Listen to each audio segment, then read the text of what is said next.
ओम शांति। जैसा सोचेंगे वैसा बन जाएंगे, ये तो सुना है। जैसा कर्म करेंगे वैसा फल पाएंगे, ये भी सुना है। लेकिन जैसा सोचेंगे वैसे हमारा भाग्य बन जाएगा, ये भी समझना है। क्योंकि हमारी सोच का प्रभाव हमारे भाग्य पर पड़ता है। हम क्या सोच रहे हैं, क्या कर रहे हैं, क्या सुन रहे हैं और क्या बोल रहे हैं और क्या देख रहे हैं, क्या कर रहे हैं, इन सब बातों का प्रभाव हमारे भाग्य पर पड़ता है। आज आप देखें, आप आंखों द्वारा कोई गलत कर्म देख रहे हैं तो वो गलत कर्म या तो आप अपने माइंड से डिलीट कर सकते हैं या उस कर्म में कहीं ना कहीं धंसते चले जाएंगे। कई बार आपने देखा होगा, छोटे बच्चे जब बड़ों को देखते हैं कि वो शराब पी रहे हैं, सिगरेट पी रहे हैं, तो वो भी कोशिश करते हैं कि देखते हैं ये कैसे लगती है।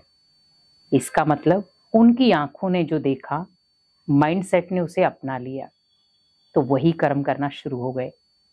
उसी प्रकार हम जो सुनते हैं, क्योंकि समाने की शक्ति हमारे पास बहुत कम है, तो हम जो सुनते हैं कई बार उन्हें समा नहीं पाते और हम उन बातों को बहुत सारी जगह पर बता देते हैं। उससे क्या होता है, कई बार अपनों में दूरियां पैदा हो जाती, कला कलेश पैदा हो जाता, जिसके कारण कई बार मानसिक तनाव क्रिएट हो जाता है, परिवार में आपसी विवाद इकट्ठा हो जाता है। और तीसरा, हम क्या बोल रहे हैं। कहते ना, एक बोल जो हमें राजा बना दे, एक बोल जो हमें सूली पर चढ़ा दे।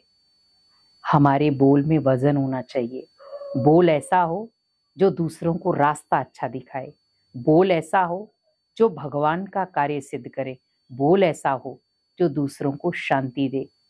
लेकिन आज हम ऐसे ऐसे बोल बोल जाते हैं जिससे ना तो शांति मिलती, ना सुख मिलता, ना प्यार मिलता, ना स्नेह मिलता। ओनली होती क्या है, दूरियां। कई बार अपने भी हमारे से बात नहीं करना चाहते कि ये तो मेरे से ढंग से बात तक नहीं करता, मैं इससे क्या बात करूं। तो हमेशा याद रखें, आपकी डिग्री आपके बोल से साबित होगी, आपके संस्कार, आपकी नेचर आपकी बोल से साबित होगी। हमारे बोल कैसे हैं? क्या मेरे बोल वरदानी हैं? क्या मेरे बोल किसी को शिक्षा देने वाले हैं या किसी को अपमानित करने वाले हैं? किसी को दुख या पीड़ा देने वाले तो नहीं। आगे मुझे देखना है मैं कर्म क्या कर रहा हूं। हाथ भगवान ने आपको दिए हैं, लेकिन क्या उन हाथों से मैं श्रेष्ठ कर्म कर रहा हूं? क्योंकि आज हम कर्म तो कर रहे हैं, लेकिन कई बार उसकी परिभाषा को नहीं समझ पाते।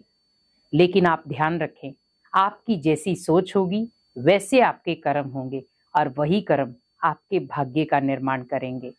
कोई नहीं चाहता कि हमारा भाग्य गलत लिखा जाए या हमारी भाग्य की रेखाएं मिट जाएं। हमेशा हर व्यक्ति चाहता है कि मेरी भाग्य की रेखाएं स्पष्ट हों, साफ हों, और उन भाग्य की रेखाओं को बनाने वाला स्वयं भगवान हो। तो भगवान तो हमारे भाग्य को नहीं बनाता, उन भाग्य को बनाने की रेखाएं भगवान हमें देता है। बच्चे, आप जैसा कर्म करोगे वैसे आपका भाग्य बन जाएगा। तो क्यों ना हम भी श्रेष्ठ कर्म करें और अपने भाग्य के निर्माता स्वयं बने। क्योंकि इन हाथों से हम जो कर्म करेंगे वैसे ही हमारा भाग्य बनता जाएगा। तो हमें अपने हाथों से श्रेष्ठ कर्म करने हैं, दान पुण्य करना है, किसी को ब्लेसिंग्स देनी है। और आपने देखा होगा, यम हाथों से ही करते हैं। अगर आप दान करते हैं तो भी हाथों से, अगर हम ब्लेसिंग देते हैं तो भी हाथों से, तो आप अगर हम किसी की मदद करते हैं तो भी हाथों से। तो आप सोचिए, ये हाथ आपको पुण्य कर्म सिखाते हैं, पर अगर हम किसी को मारते हैं, किसी का बुरा करते हैं, तो भी हम अपना हाथों से ही करते हैं। तो हमें ये ध्यान रखना है, हमारे जैसे संकल्प होंगे, जैसी सोच होगी वैसी वो रचना बन जाएगी, हमारा भाग्य भी वैसा ही लिखा जाएगा। हर व्यक्ति आज यही सोचकर उठता है सुबह कि मैं अपने भाग्य को श्रेष्ठ बनाऊंगा, कुछ नया करूंगा, श्रेष्ठ कर्म करूंगा। कोई व्यक्ति नहीं चाहता कि आज दिन भर में मैं लड़ाई में गुजार दूं, गलत चीजों में निकाल दूं, पर सरकमस्टांस ऐसे आ जाते, परिस्थितियां आ जाती, कई बार कि वो चीज भूल जाता है। तो आप सुबह से ही शुरुआत करें। मेरी सोच मेरे अंडर होनी चाहिए, तो मेरी सोच बहुत पावरफुल हो, बहुत शक्तिशाली हो।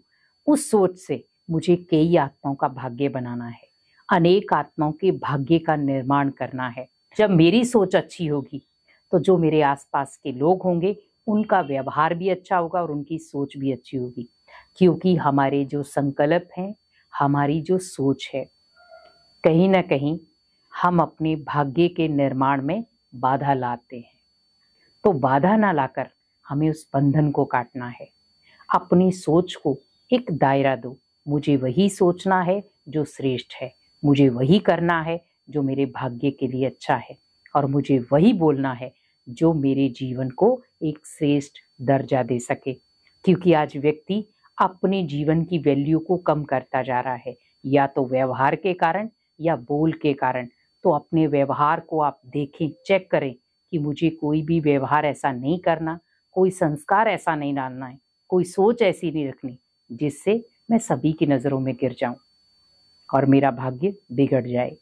तो भाग्य को श्रेष्ठ बनाना है तो अपनी सोच पर अटेंशन रखो, संकल्पों पर अटेंशन रखो, बोल पर अटेंशन रखो और कर्मों पर अटेंशन रखो।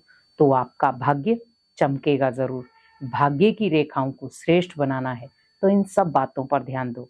तो जब ये बातें आपकी हर चीज पर आपका अटेंशन होगा तो आपकी भाग्य की रेखाएं हमेशा चमकेंगी भी और आपके कर्म भी श्रेष्ठ होंगे, जिससे भगवान खुश होकर आपको ढेर सारे वरदानों से सजाएंगे भी। ओम शांति।